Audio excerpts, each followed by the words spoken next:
আসসালামু আলাইকুম। হালিম খেতে ইচ্ছে হচ্ছে, বাজার থেকে হালিম নিয়ে আসছে। এর আগেও একদিন খেয়েছি, অনেক মজা। আজকেও নিয়ে আসছে ডাউল দিয়ে, গরুর মাংস দিয়ে। ডাউল তো প্রচুর শক্তিদায়ক একটা রেসিপি। ডাউল দিয়ে হালিম করা হয়েছে, দেখতে পাচ্ছেন কতটা। সঙ্গে গরুর মাংস আছে, গরুর মাংস দিয়ে এই হালিম করা। খেতে অনেক মজা। এই যে গরুর মাংস।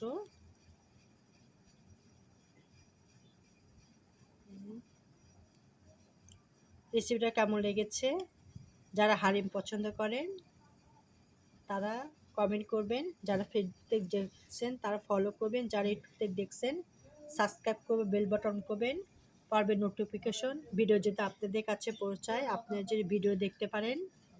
এই শুভেচ্ছা ভালোবাসা রইল। যারা হালিম পছন্দ করেন তারা অবশ্যই কমেন্ট করে জানাবেন। সঙ্গে লেবু আছে, খুবই মজাদার। আল্লাহ হাফেজ। লাইক কমেন্ট করবেন। আল্লাহ হাফেজ।